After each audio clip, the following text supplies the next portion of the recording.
Welcome back, ladies and gentlemen. Every time I welcome you back to this conference today and yesterday, a part of me becomes more and more acutely aware that this is happening virtually because over the past 2 years, a pandemic has come and disrupted our lives, the likes of which has never been seen in living history. The entire world has had to deal with shock, grief, loneliness, depression, and anxiety with a constant situation of panic all around. In these times, more than ever before, it has become imperative to be mindful of the mental health of our young learners as well as of our own selves. The silver lining is perhaps that the mass awareness about mental health issues has never been greater. On that note, I would now like to invite three eminent experts in their domain of choice. We have a panel discussion with three eminent mental health practitioners to try and learn more about the mental health issues taking place around us. Before we start the session, let's have a look at the introductory video. Dr. Samir Parekh is an eminent psychiatrist and the director of Department of Mental Health and Behavioral Sciences, Fortis Healthcare. He has done his graduation MBBS and post-graduation DPM and MD Psychiatry from Civil Hospital, Ahmedabad, and topped the university in both. He is one of the leading academic experts in the field of mental health and conducts training programs and courses for doctors, psychologists, and allied specialties, and has initiated several awareness campaigns for the community. He is a very well known speaker due to his expressive communicative style and in depth knowledge of mental health and Indian culture with comprehensive experience in the field of clinical and community mental health. He has been a speaker at various national and international forums on mental health issues. Dr. Samir Parekh also has a prominent presence in the media with various columns in newspapers and a presence on television channels and websites. He has played a key role in enhancing the image of mental health in the country, and his views are widely appreciated. Geetanjali Kumar, as a counselor, is also a life skills trainer, parenting coach, motivational speaker, family therapist, and has been working for the past 20 years in the field of psychology and counseling. She is a passionate person who believes in promoting the well-being of individuals, a keen learner involved in sharing her learnings wholeheartedly with people all around. She treasures her love for life and strives hard to preserve the liveliness in the lives of people. She is registered with the Rehabilitation Council of India and is a founding member of All India Association of School Counsellors and Allied Professionals.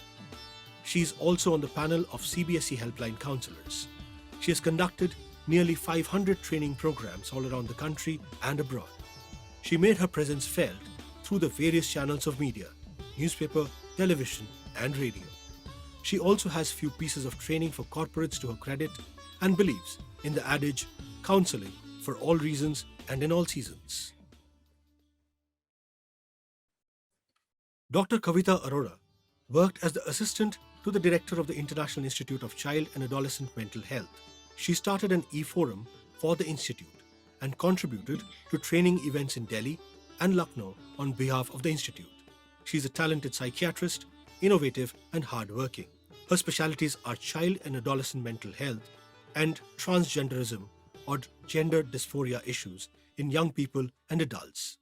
May I now call upon Dr. Rajeshwari Sawant, former chairperson and member of the steering committee, Sahodaya Samiti, Gwalior. Ma'am, I would now request you to please take over the session from here. Thank you, Paridhi, and a warm welcome to our panelists who are experts in the field of mental health. The books say mental health refers to cognitive, behavioral, and emotional well-being. It is all about how people think, feel, and behave. The WHO stresses that mental health is more than just the absence of mental disorders or disabilities. What better than having experts in the field of this science to address the issue of mental health in the pandemic times? Definitely, the entire world has been disturbed. And most importantly, the children belonging to all our schools, because today we have thought leaders from across the country and parts of the world attending this conference. So without much ado, I begin the session with a question to Dr. Samir Parekh. Sir, in the present times, what would be your best advice to students in terms of their mental health, so that principals can understand that and take it forward to their children at school? Dr. Parekh? Here and now. Yes, sir. It's here and now. And I think that's something all of us need to understand. Okay.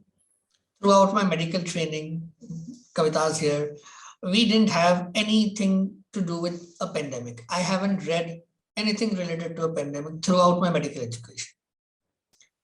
Once the pandemic happened, 1 or 2 years back, when I started reading, I realized that there was one not very far back. And we learned about various wars, and we don't learn about the big pandemics which have happened in the past. Shows on to reflect that how unprecedented, how totally by surprise we were taken. So right now, what continues to be the issue? We are continue to be in an evolving learning phase, and we don't know what's happening tomorrow.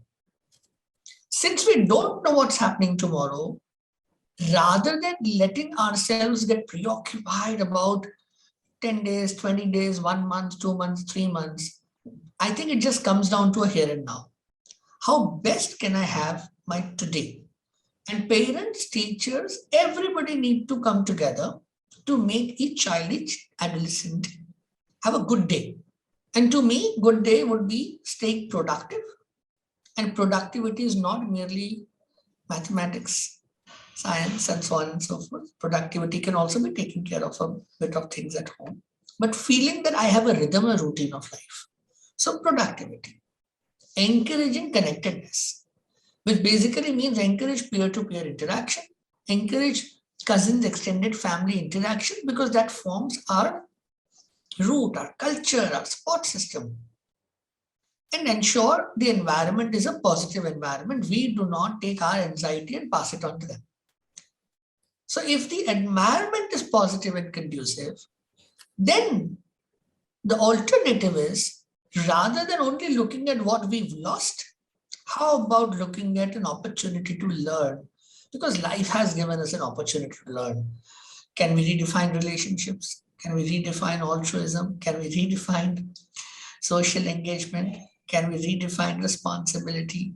Can we understand how adaptable we are, how innovative we are, that from short duration of coming out with the vaccines to be able to have online education, the transitions, work from home, so much that we've adapted to. So which basically means we need to tap into our own resilience, which was always there. And that's what my thought process would be. Wonderfully put, sir.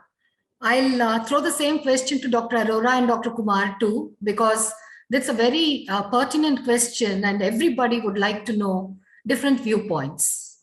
Yes, Dr. Arora, as a psychiatrist, what would you like to say about this? So if you could frame the question again once. Yeah, in the present times, what would be your best advice to students in terms of their mental health? Yeah, so I think I agree with what Dr. Parekh is saying about the here and now. I think what I am finding that in the last 2 years, things have changed. It is almost that we have been able to divide it into phases. When we first faced the pandemic in the beginning of February, March of 2020, the amount of uncertainty was far more. So when students or children were looking at adults didn't have answers either. Our scientists didn't have answers, and we looked at safety as the primary catchphrase. And the lockdown was much bigger, much stricter. And at that point of time, everyone, I think, including myself, had this notion that this is fairly temporary And therefore, hope was something which was still rampant. Most of the young people I speak to, most of the students say that at that point of time, they did not feel as bad. Their energies were not as down. Everybody was celebrating being inwards. There was a lot of baking going on. There was a lot of video gaming happening. There was a lot of rituals happening at home for people. And everybody said, okay, this is great time together. However, then came the time after, the exam time, when the pandemic had gone down a little bit. We still weren't sure about the wave. We didn't know what was going to happen, but hope had started to come back. And yet schools were still online. Students were still expected to do their exams in a certain way. And I think that's when the second phase started happening, when both teachers and students started questioning somewhere the meaningfulness of the ongoingness, of the relentlessness of this way of being. And around that time, I think the mantra started becoming different. Yeah, and I think that time it was no longer just about safety. It had started becoming a big deal about meaningfulness. And then came the second wave, the pandemic, when again we had to retreat, and grief and loss became something which became increasingly prominent. So students at that point of time were also part of the mourning and the grieving, the collective process of not just loss of people, but loss of opportunity, because here it seemed that this was not going to end so soon. And I saw many of them losing hope, many of them losing the sense of, okay, we are completing a whole year now. What's going to happen next is also still something we don't know. So I think the pandemic itself has shown us what we call the stages of grief sometimes.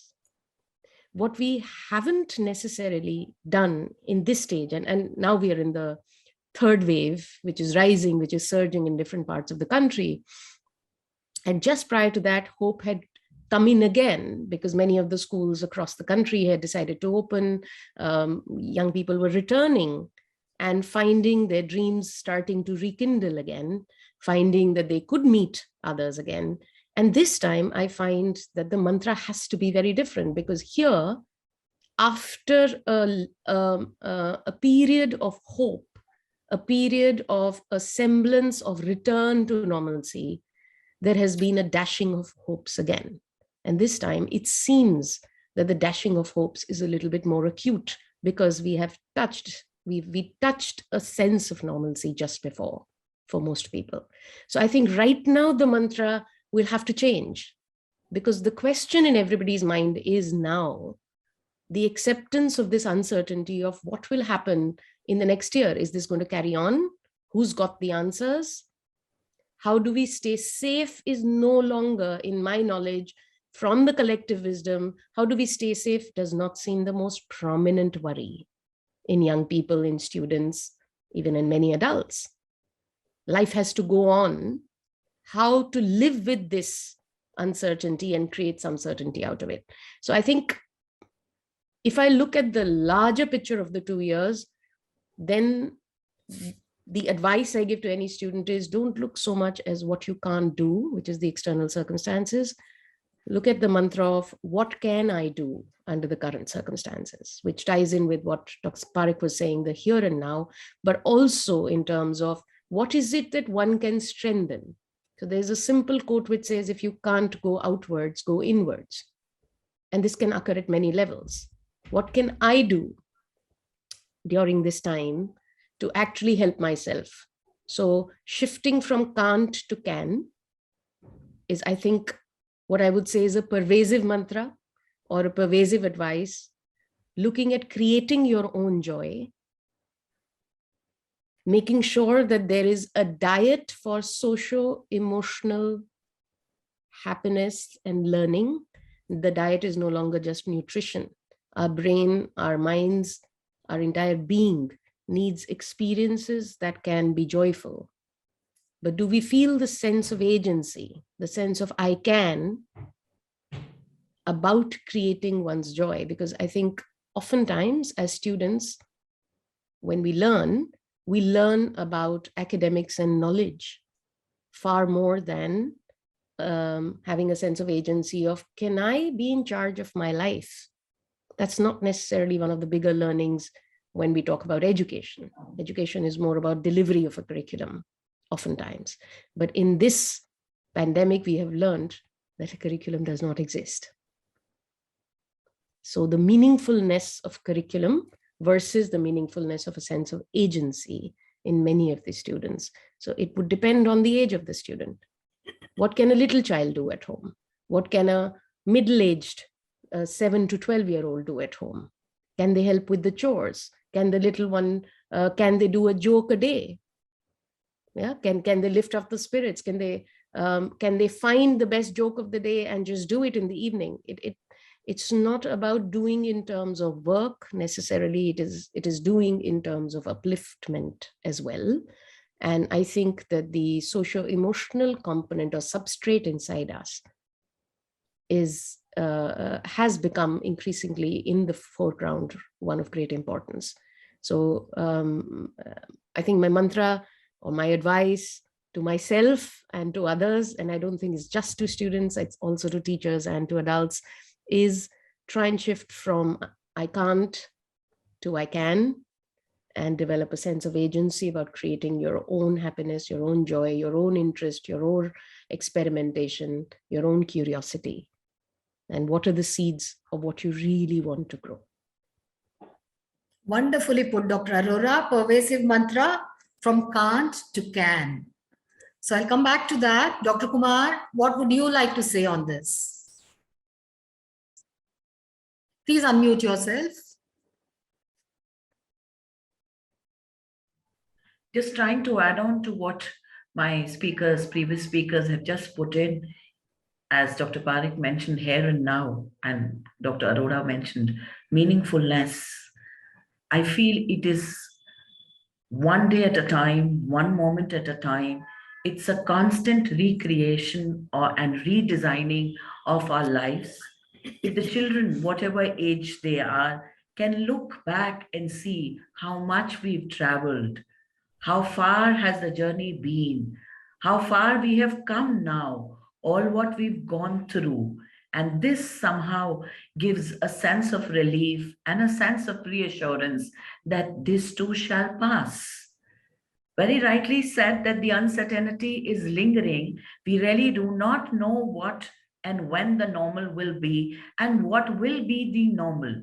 So can we all just reimagine? Can we just all start imagining, painting our life's canvas as what kind of a normal we would like it to be? And then on daily basis, what is that little bit of that normal I can add in my day-to-day, or what I imagine my normal to be? Very subtly, the children can be encouraged and indulged in a lot of meaningful activities for connectedness. The aftermath which I see in a lot of students, a lot of learners of all age groups, is a sense of loss of connectivity. And if we can lend a meaning here where the children can feel, yes, they still can nurture and cherish a certain sense of real belongingness, not the virtual belongingness in terms of the number of followers and the number of likes, but a real belongingness where I can look, where I can glance and say, I need help. I think I don't feel okay. And a reassuring glance comes up to them and says, it's okay not to be okay. Even I feel so. We adults really need to role model our journey of survival and revival to them. We really would need to showcase more of our struggles. Yes, the families are struggling together. The children are witnessing lots and lots of struggles, but with every endeavor, with every effort, there is a hope, there is a doubt whether we will succeed or not. And the sense of disappointment, of failure, which we experience, is not something which will shake me, jolt me, or put me to a halt. It is a pause where I will disconnect, where I will look back, where I will reflect again and pick up the threads again to march ahead in life. I can ask for help. I can seek help. The people around me to help me. And it is really, really okay whether I feel like crying, whether I feel like I just need to be with myself. I don't want to talk. I just don't want to meet people. Even on an online class, I would like to keep my video off. I don't want to show my face. Yes, there are a lot of children who are exhibiting a lot of mood swings, and adults are at a loss to handle them. And through this platform, this is a message to the adults and to children. Yes, we can all together help children and adults feel better. We can help them overcome their mood swings. We can help them move out of their sense of rejection or dejections which they have internalized, whether in reality they've experienced or they have assumed. They have perceived certain things, loss of dreams, shattering of hopes. They had plans of going abroad and studying. They had planned to have a gala party for their farewell of class 12. They missed out on that. Those little joys which meant a lot, they were very striking milestones in their school academic calendars. There's a huge sense of loss in their lives. Can we as adults relate to them? Can we empathize and tell them, yes, dear, I understand that there is this vacuum, there is this blankness, but yes, there are ways we can fill it. There are ways we can move ahead and do something more about it. We can create a replacement in a different manner. And definitely one message which needs to go back to everybody, that is the internal neural resilience of each one of us. Yes, there are acute gaps, there are acute vacuums, but as we study the human developmental theories, we realize and we understand that brains can overcome. We can make up, but we definitely need to create a climate, create an ecosystem where all stakeholders work together to help and nurture our children in their journey of development, in their journey of nourishing themselves and creating a new world which everybody is free to imagine for themselves. Thank you, Mrs. Kumar. It's wonderfully put. 3 perspectives to 1 question. Now, my second question is to you, Dr. Kumar, because you've been counseling a lot of students. The pandemic over the past 2 years has created a setback for students, and a lot of things you've already said. It has been observed that they don't easily socialize. What is the reason for this? We ask them to isolate. We ask them to stay at home. We ask them to experience the lockdown. So it was a very comfortable journey for them. मैं और मेरी तन्हाई, मैं और मेरा कमरा, मैं और मेरी स्क्रीन, वो छोटी स्क्रीन, वो बड़ी स्क्रीन, मैं और मेरी चुनिंदा आवाजें.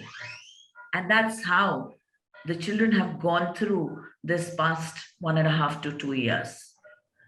In that journey, in that space which they created for themselves, unconditional acceptance, total regard as to how I want to do what I want to do. The sense of freedom in that restricted environment was what the children relished.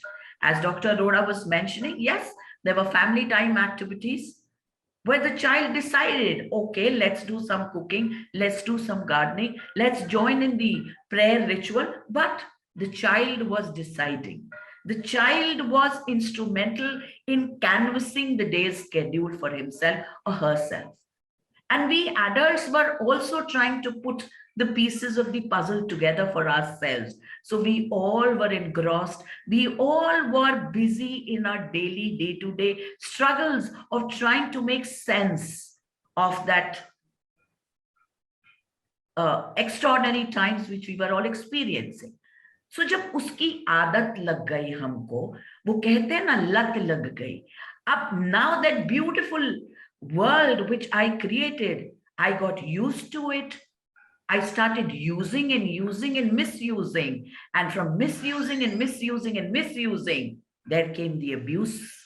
And that abuse is now leading me to addiction. And now, when you ask me to come out, meet people occasionally, oh, we are planning a steak-a-thon in Missouri, let's go together. I cannot face the light. The crowd scares me, baffles me. This is how the parents are reporting to me. The kind of anxiety and panic which is setting up in young children, whether they are school children or college students. I need to dress up. I need to have a wash. All these seems Herculean tasks to them because I'm used to my comfort.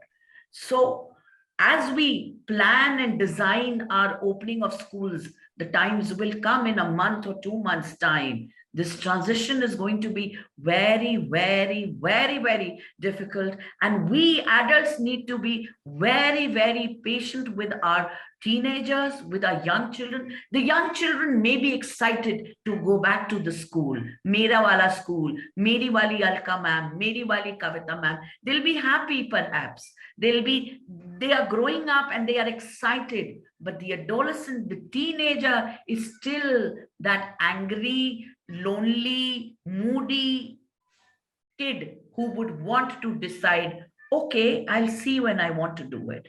I'm still not in a mood for it. I'm much better at home. So can we get used to these statements? Used to means not accepting them, but can I be gentle and calm with them?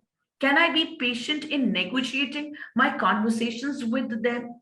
Can I help them, nudge them? Can the school work on increasing the magnetic attraction of the school itself, and the school attracts them to their premises? Yes, it's a better place. The ray of sunshine in the school is what is going to bring a change, whether it is the vitamin D I need, whether it is the vitamin S of socializations I need. This is what I have missed out. We'll have to make them realize that the real life is way beyond the screen. वो कहते हैं ना, जिंदगी क्या है, किताबों को हटा के देखें, यहाँ पे स्क्रीन को हटा के देखना है उनको, और वो जिंदगी दिखाने का काम आपका और हमारा हो जाए. Right. Wonderfully put. Now this comes to my mind. I was watching a show on a news channel. It was a discussion again. I want all three of you to tell me whether this term has come to stay. They said because of the pandemic and children were locked indoors, we are seeing signs of social regression. So do you think that has happened to children? Dr. Parekh, you had disagreed to this in one of the panel discussions. You were very angry. I don't subscribe to this business of getting into trends and generalizing and categorizing the entire human race into one thing. Yeah. I think all these 24-hour cycles and wanting to have every hourly trends, yes, forces all of us to come up with terms which actually don't have any scientific validity. I don't see it like this, to be honest. Okay. I don't think we can generalize. I do not think I truly don't think we've regressed, right? We can say it's a passing phase. And more importantly, it's the way you look at it. I mean, a society that had progressed, if at all, would probably question itself if it regresses. I mean, pre-COVID, we weren't a very progressive society in the first place. I mean, if you look at mental health, if you look at gender issues, if you look at so many aspects of our life, equity, equality. I mean, I can just go on and on, economic aspects, so many aspects. We weren't very progressive in the first place, pre-COVID as well. All these aspects about loneliness, and I'll tell you why I'm saying this, because I just feel that we end up giving, COVID deserves its importance because it's a life-altering moment. But that does not mean that the entire life actually did alter. I don't even subscribe to the fact that people have started talking more about mental health during COVID. Yeah. Conversations were increasing. They might have probably taken a little bit more of extra speed, but 20 years back it was different, 10 years back it was different, 5 years back it was different, 20 years down the lane also it will be different. Right. Just because more people are on social media doing nothing else, so they notice some conversations, but that does not mean that the abuse and the trolling also did not happen, and it stopped because there was a pandemic happening. So I don't see it like that. Okay. We've evolved. Yes. We didn't have a choice. Now, Right. whether while we evolve, we pick up skills which are Right. adaptive, wonderful. If they are maladaptive, you learn. Mm. And like Kavita said, can't and can. So you Yes. see what you can't, see what you can, and Yes. continue to learn. I mean, it's not that you and I have stopped learning. Right. That's not Now, how life all works. three of you reiterated this fact that we have adapted. So how can we regress? I mean, we That's have also adapted. okay. I am in this room for now 2 years, Yes. right? Right. So that's a fact. I am in this room for 2 years. I mean, Yeah. if you can see my videos or lectures for 2 years, you'll see the same painting and the same greens. It's good that the Exactly. peace lilies have survived 2 years Yeah. indoor, Yes. which they didn't do earlier, but they now do quite fine. And it actually Yes. flowered in indoor. So the thing is that you have to, it's not being easy. As a clinician, I can tell you, doing Right. online consultations has taken a huge toll. Yes. Sitting in on this tape, seeing a consult one after the other the whole day and then other work. But the Yes. fact is, you adapt, you do what you can, and you Right. still try and mix and match and see how you can take breaks. Yes. And I fundamentally believe everybody wants to come out of it. The Yes. fact that we wanted to go in the just a few weeks back to a film theater, and Kavita was very right when she said that it's no more only about safety. The fact is we all want to be out there. Yes. So that's why you get all those vacation pictures and sunrises and sunsets and people going here and there. And, I'm now here and these restaurants doing this and malls doing this. Why is that happening? That's Exactly. happening because people want to go out. Yes. And they're not going to go out by themselves. They're going to go out with people. That's why the Yes. wave spread the way it spread, because we were meeting people. Right. Yes. Now my question is to Dr. Arora. Seeing deaths in the family or around them has terrified children. How can we counsel them to cope with emotional turmoil? Sure. So before I start answering that, I'm just going to try and add something to what Dr. Parekh was saying Yeah, on the please, previous question. please. Is that all right? Yeah, So definitely. I think the lens that I look at something when a new name comes or is suggested is, what's the Yes. agenda? Okay. Is it helpful? Is it helpful to think of what happened in the last 2 years as linear, going in a certain direction, and therefore regression? Regression is about going backwards. Backward, Singular, single dimension. Are we all agreed that there is only a singular dimension, that there was progress and regression? Or are we saying that there are so many multiple variables and dimensions that we have learned about? Right. Yeah. So, and when we name something regression, by its very name, we are creating a loss of dynamism. Yes. We are saying this is not something that can change. Yes. Isn't it? We are talking about somebody going backwards and staying there, or needing to catch up. So all I'm saying is that any word, not just regression, any word can be same things can be said for our economic industry, can be said for the cinema industry. Has regressed, this has regressed, that has regressed. But at the same time, there are other dimensions in our social structures that have grown remarkably. Yeah. The delivery boys, so all I'm saying is that when we look at a picture, we need to look at it holistically, and we need to understand the why of it. Why are we naming this? Is it helpful for our children when we name them as having a phenomenon which is regressive during their years of development? Right. Now, that's the difference between children and adults. If I regress, it is very different. If a child in their developmental years, we are calling regressed, it is a hugely different ballgame that we are talking about. Yes. And we must remember that when we say children, 2 years out of a 10-year-old child life is 1/5 of their life. Yes. For me, sitting at 45, 2 years is a very different percentage. Absolutely. A 4-year-old's 50% of life has been spent indoors. Yes. Shrouded in anxiety around them. This is going to have an impact on development, but it is certainly not regression. It is adaptation. That child, if it is surviving and going out now, those 4-year-olds, if they are growing still, then Right. what does it show about the human race? What does it show about child development in the brain? That they're capable of growth. Right.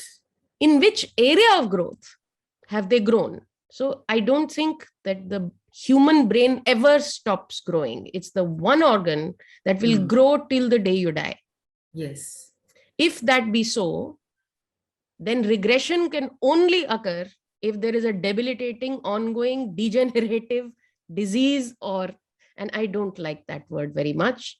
Fine. So It's we a noun. nullify So it.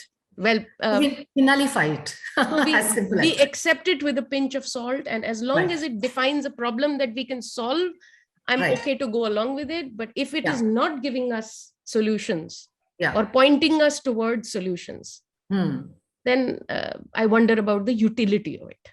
Right. Yeah? So there have definitely been huge changes. Definitely. Yeah. But when I say change, the emotion in that word is very different from regression. Yeah. That's true. And coming to grief, I think this is linked. And if I say anything about grief is not just about the loss of a person or a loved connection. Our children are grieving for many different things. Right. They're grieving for the loss of opportunity. They are grieving the loss of their dreams. I had this young man that I'm working with who said that at the end of their 12 years of school, the school would preserve small memoirs each year. A teacher would write something and there was a treasure box that each child would get at the end of their 12 years of school as their farewell gift. Right. And he said, we never had a farewell. That's a defining moment for me. Now, he's not talking about studies here. Right. He's talking about his development as a person. And he said that used to be a defining moment. For 12 years, I have dreamed of that moment. I didn't get it. Yes. Children have not had things that they usually would have had. Right. And we have not necessarily managed either as a system or as a social structure to look at their needs, because we were looking at safety, we were looking at the capitalistic, the economy, how to make, politics. Those are the bigger things that we have looked at. Right. Children and their development has not been. Their education has been about more academics. How do we shift it online and deliver the curriculum is still the mainstay of what we have looked at. Children, there are very few schools I know in Delhi who have, for example, opened their playground and said they're lying empty. Can the children be brought to the outdoors in a timetable just to have some outdoor time? Yes. There are so many stadiums in the country lying empty. There are so many malls that are lying empty. Have we thought like this, that the children, these are spaces which are already built and not being used? Right. And it is which population needs the outdoors more? The population which is forming their motor sensory system right now. This is their developmental need. This is the under 12. They are losing out on a certain developmental need. Right. And if we are not able to convert that, then that will come out as something else. Yes. Because you see, that energy, that development has started getting focused, like Gitanjali said, on the screen. This is the only permissible possibility in the space that we have created for them. Right. And they are seeking their stimulation, they're seeking their responsiveness, they're seeking their achievement, they're seeking their thrills from that. Right. And now suddenly you're not going to be able to change that. Yeah.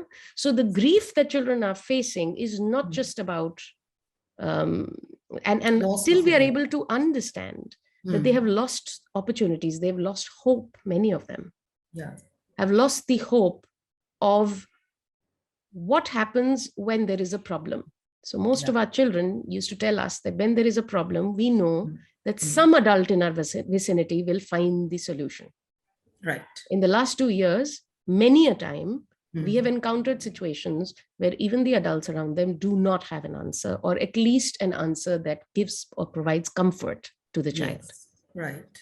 So the paradigm, the pillars on which they build themselves and on which society built itself, we never planned for a time when education in the urban area, especially, and in the middle class Indian mentality, that class of people, that education would not be the primary thing for a child. It will not be the primary. We never planned for that. Right. That section of society always felt the child doesn't need to cook their own food. They don't need to do any home chores. What is most important? Education. If the child studies, everything else is. We never planned that they have to do their chores. They have to, be independent. They need to know how to cook their own food. They need to know how to take care of others. But the last 2 years, that has been the primary need. Yeah. And somewhere there is a loss of and grief about the dreams that children have had till now, or we have encouraged them to have till now. Right. And I think those losses, first we have to understand that they are grieving not just for, and of course there have been losses of relationships. There are children who've lost their parents, there are children who lost their family members, there are children who've lost their friends, and who've lost spaces. Many people have had to relocate. So they've lost the set of friends that they had. And how do we cope with this grief? We cope with this grief in two ways. We can look at it as strategies where we say, okay, what do we do when we are grieving? We either do it collectively. So I often suggest rituals. So if you're talking about a loss of a loved one, then how to internalize this loved one. It is like saying if somebody has gone off for a travel and you've had a friend for years and then you've grown into different continents. How do you keep them inside you? You have memories, you have photographs, you have videos. You sit and watch them. Sometimes you laugh, sometimes you cry, sometimes you reminisce.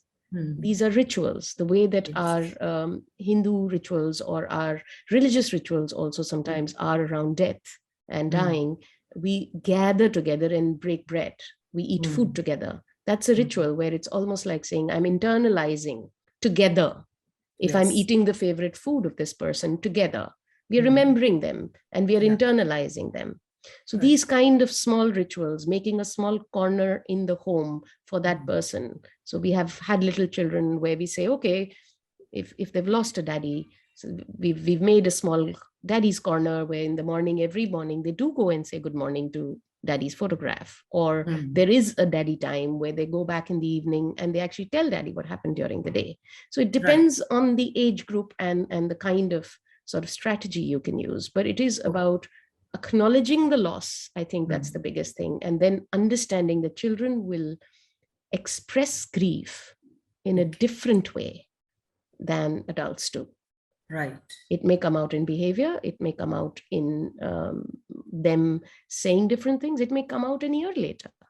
Right. Many children will not show the grief that you expect them to have, but it may come out 6 months later. Yes. So to allow children to have that space in which they can express their loss in whatever way they want, through art, through drawing, not just expecting them to show it through expressions or words, is going to be possibly the most important. And look at it as a process of healing. Thank you. And I think that's the only mantra I have. Don't look at what is the problem. Also look at always there is a coping with the problem. There is a resilience. There is a mechanism that we are using to adapt. Yes. Always, it should never be a single story. There should be someone who's actually being, okay, so then what helped you to keep going? What makes you get up every day? Because there's a force inside you that wants to heal. So being able to pull out that story, highlight that story, shine a torch on that story, water those seeds is extremely important. Yeah. Thank you. Thank you, Dr. Arora. Now my question to Dr. Parikh, since the gathering is all school heads and teachers, so the teacher's role has become manifold due to online teaching. As heads of schools, how should they keep the teachers motivated?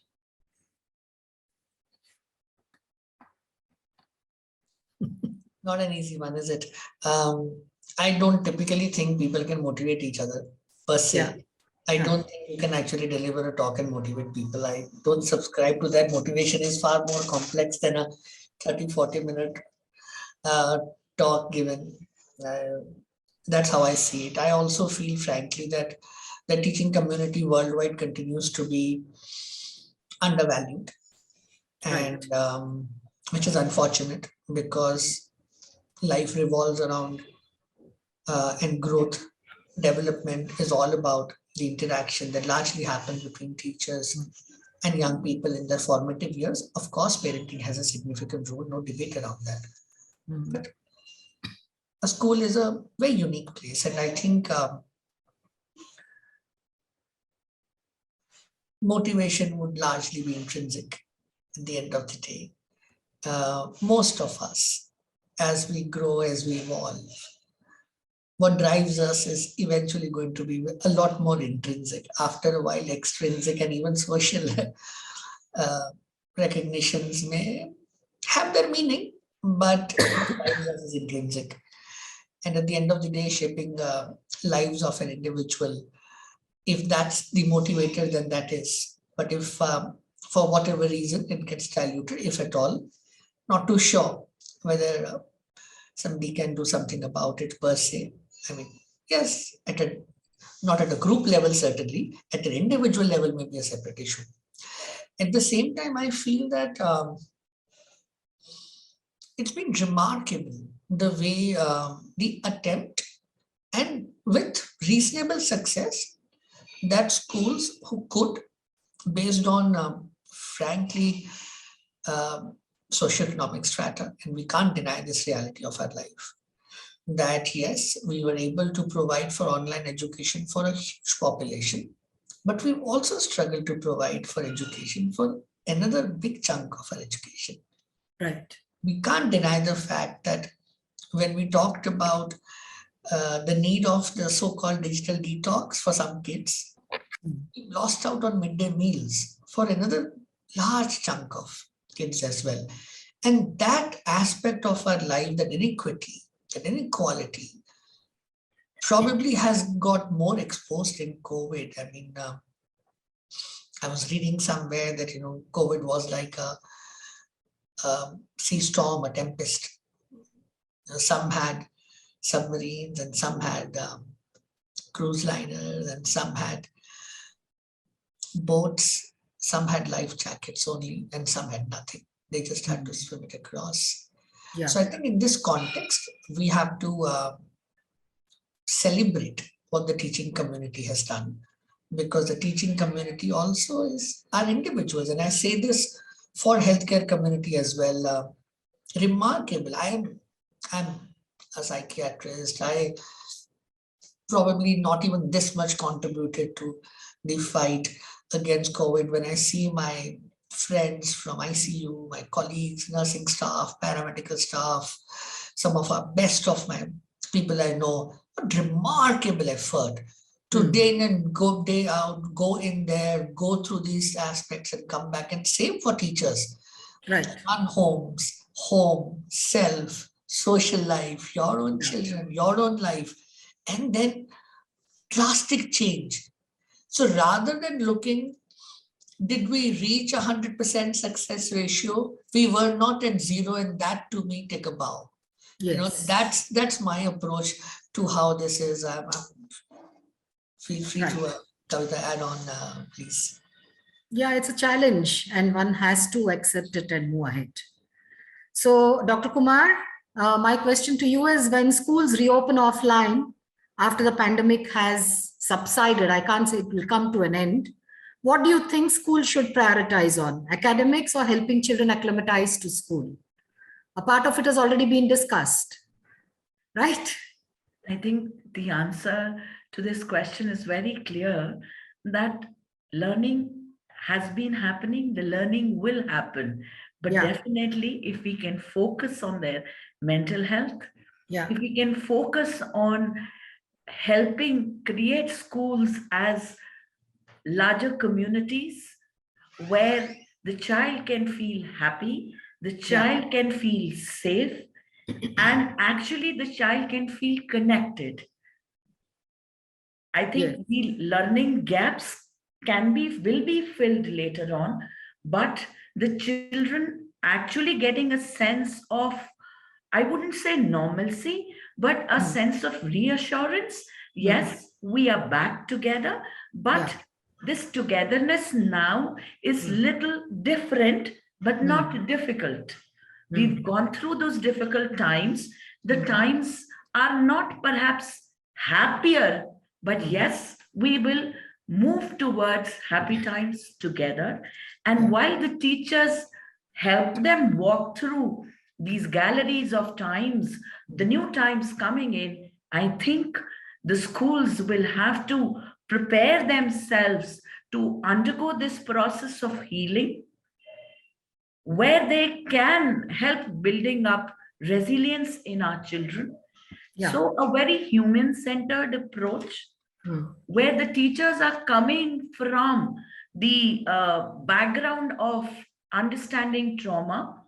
Like Dr. Arora mentioned, the various kinds of griefs. The child is grieving for various reasons. So is our teacher community, our teacher fraternity acknowledging? Yes, they are also part and parcel. They've also experienced those different kinds of griefs. But yes, can we create an environment that promotes trust, autonomy, and a sense of new evolving personal identity for themselves?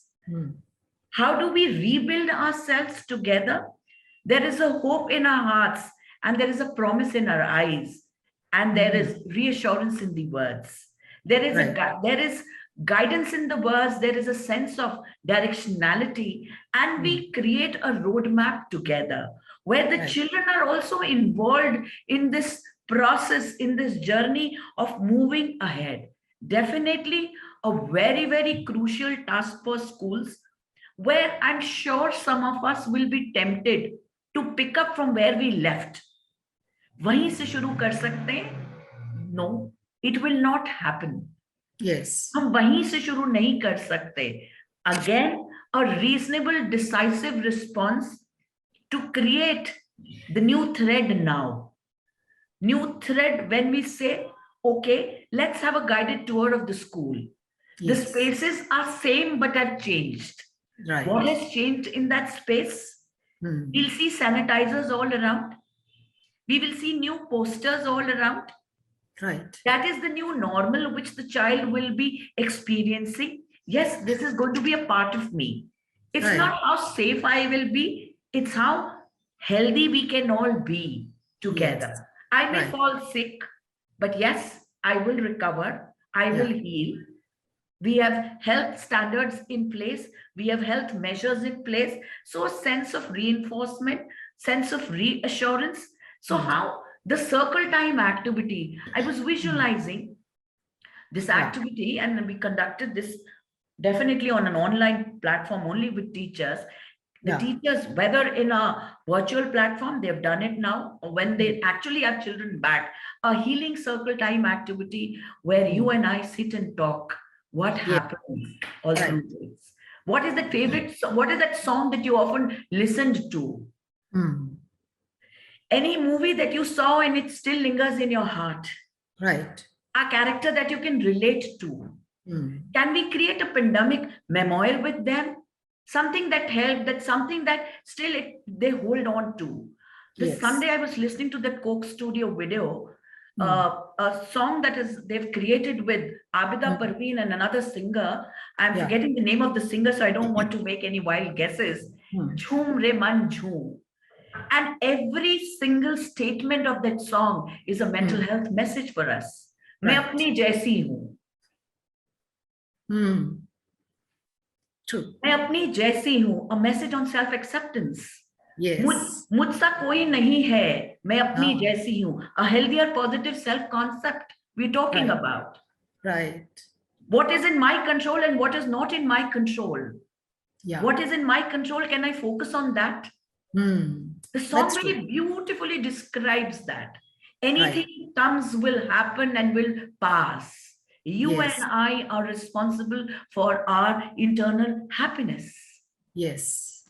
True. So if we are trying to look at creating healing spaces, healing buildings, healing minds, we'll have to take this inner journey of resilience first within ourselves. Look at the inner reservoirs which each one of us has inside, gather those elements of strength and courage which we can. Maybe we seek help and collectively collect more of these nuggets of strength and courage, which is very real. Where I talk about my own struggle, where I shed my tear with them, perhaps, because that is a genuine, real feeling of sadness. I felt sad. I had my moments of sleeplessness. Yes, there were times when I was worried and I was scared. I felt alone. But then there was this single message I got. There was this WhatsApp message I read. There was this call I made to somebody. These are the real connectedness. Yes. Experiences which we've gone through, those difficult times.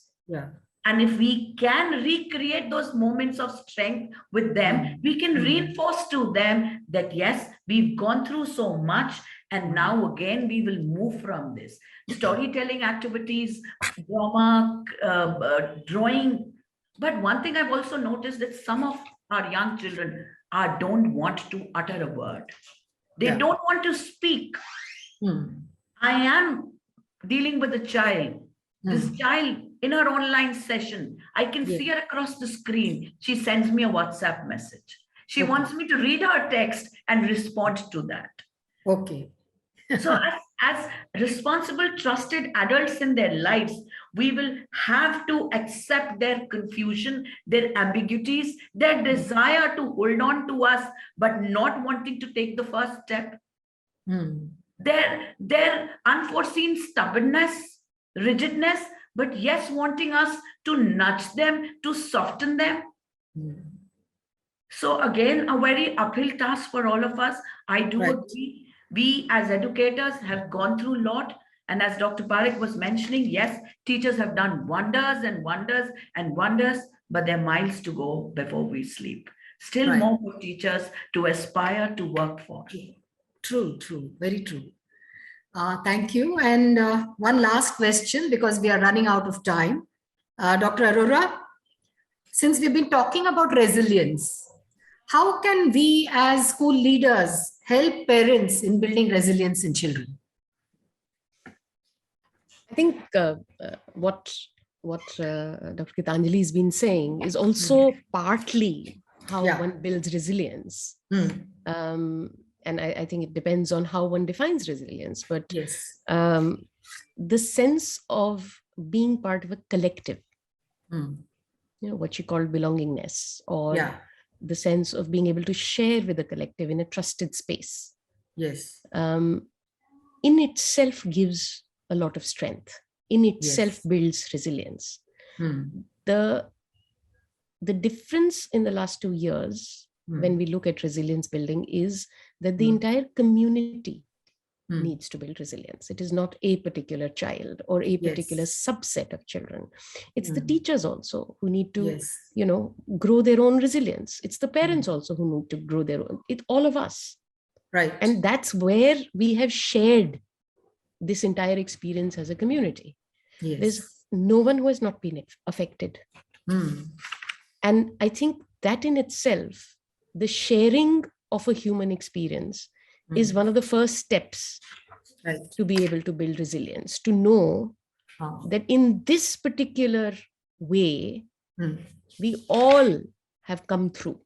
So I think one of the biggest things is, again, to look at what have we managed to do. So despite all the hardships, despite what nature threw at us, what have we managed to do? And this can be done in a collective way. So what did the world manage to do? What did our scientists manage to do? We've managed vaccines. Look at the bigger picture and say, okay, this is what we as a human species managed to do in the last 2 years. And there are some pretty solid big achievements. Then looking at it as a smaller community and say, hey, this is the education community, all the educators, this is what we managed to do. Then looking at a slightly smaller community and say, hey, as a school, this is what we managed to do. Right. as a class, this is what we managed to do. So to look at it from the zooming out to the zooming in and say, this is where our strength lies, this is what we managed to do, I think is the beginning of, am I, okay, I think for me, something's frozen. So Ma'am, you're audible. I'm audible? You're audible. Okay, okay, Yes. okay. So I think that's what resilience means, to start off with saying, this is what we've managed. Because as soon as we have a feeling that there were resources, there are resources, we did manage some things, from there, building on to the next step of resources is a little bit easier. It gives hope, which is the sister of resilience. It gives a sense of possibility. It gives a sense of strength. And those are the backbones of resilience. Starting from there and then going on to say, let's have collective wisdom. Much like what Gitanjali ji talked about, what did I do? So looking at not just a sharing of experience, but the sharing of what I did as a resource that worked for me. Because imagine if 20 children share this with each other, then instead of one way of doing something or coping with something, I now have 19 different ways. And what is better than having a shared set of experiences that helped? So I think one of the biggest things that I would look at is the sense of creating communities for children, creating communities for educators, creating communities for all of us, for parents, educators, children, and small, bigger communities to look at and to share with, but also sharing not just the problems, but sharing coping experiences. Because I don't think that any single strata or profession of people right now has all the answers, but there are definitely very rich resilience building mechanisms within our community. And it is time that we shared them with each other, and children are able to see the hope that another child of my age may have done something else, and that's how they coped, and yet another child of my age did something else. And I think that will, the shared sense of resilience is probably what I would look at as one of the main things, and creating communities of concern for our children that they can keep going back to, rather than just looking at one kind of profession or one kind of person. I think even a singular teacher for the entire class is going to be very, very difficult to say that, she's responsible for the resilience building for the parents as well as the children. That's one of the questions that I don't think that we can actually ask a particular person or a particular set of people or a particular, so very few mental health professionals we can't be responsible for. So the entire equation is going to be about building the collective wisdom and sharing it, because I do believe there are enough resources within our communities of adaptation as well as resilience, and celebrating those, sharing those, and making communities that are able to share those on a regular basis would possibly be the way forward. Thank you, Dr. Arora. So we come to the end of this panel discussion. We began with here and now. Dr. Parikh was very right in saying that, the best advice that can be given not only to students, but to each and every person in this pandemic is to live here and now. What comes in the future is something none of us can predict. And also to be very productive, be positive, and as Dr. Arora said, the mantra, is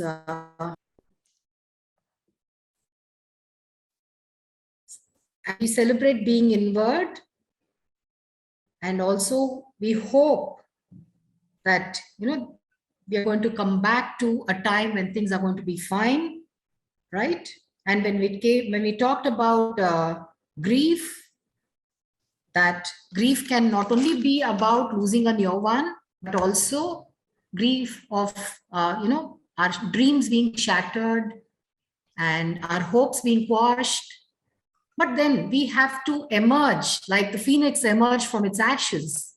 We too will have to emerge from this pandemic and stand tall and strong and face it, come what may. And schools have to build resilience, as all three of you have been talking about it. Dr. Kumar was talking about how we can counsel the children and use the open spaces, of course, and accept children with their moods, may or meri tanhai, because the children have been locked up and at homes 24/7, 365 days. So how to cope with that loneliness and accept children for what they are, than trying to tell them that what they're doing is right or wrong, because that's the need of the hour. And as educators, definitely we will be taking back a lot has been discussed here today, though there are many questions now. We will not be able to take them, but definitely it needs to be addressed. And schools being the hub for children, coming back with a lot of activities lined up for them. And as Mrs. Kumar said, we have to bring in a change in our timetables.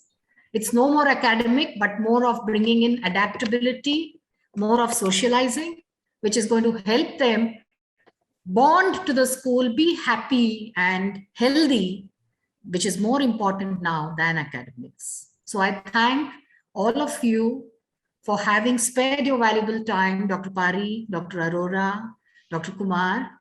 Time is very short, otherwise this could have gone on to be an endless discussion, because everybody needs some kind of mental peace. Everybody needs some kind of support. And who better than the three of you to have chaired this panel and made this conference and this plenary session so rich with information. Thank you. Thank you so much. Truly grateful to the three of you. Thank you.